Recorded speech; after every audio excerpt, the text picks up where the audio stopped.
नमस्कार मैत्रिणींनो, आज आपण पिठलं बनवणार आहोत। त्यासाठी इथं खूप सारा कांदा घेतलेला आहे, आलं लसूण मिरची घेतलेली आहे, 2 वाटी पीठ घेतलेलं आहे। चला लवकर सुरुवात करूया। गॅसवर एक कढई ठेवलेली आहे, तर कढईमध्ये आपण तेल टाकून घेऊया।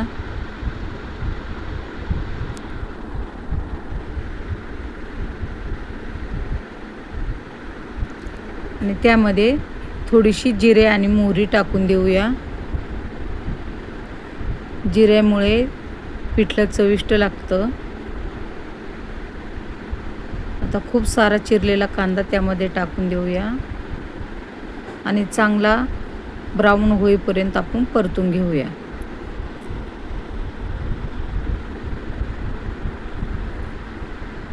कांदा तर चांगला आता परतून झालेला आहे। त्यामध्ये लसूण मीठ मिरचीचा ठेचा टाकून देऊया। ठेच्याचं पिठलं खूप छान लागतं। कच्चा असल्यामुळे तो आपल्याला चांगला परतून घ्यायचा आहे।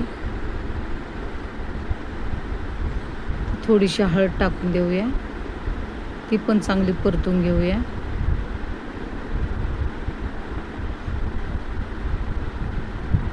आता 1 ग्लास आपण पाणी टाकून घेऊया, 1 ते 1.5 ग्लास।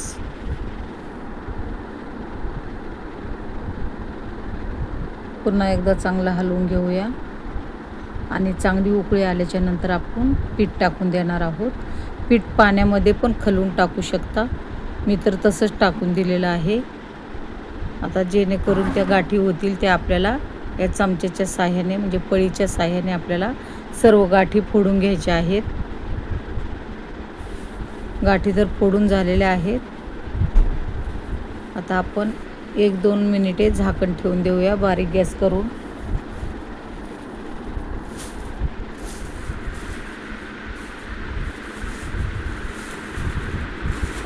झाकण काढून बघूया। वाव, चांगलं झालेलं आहे आपलं पिठलं। थोडं घट्टसर ठेवलेलं आहे। चला तर आपण सर्व करून घेऊया। अशा प्रकारे पिठलं तयार झालेलं आहे।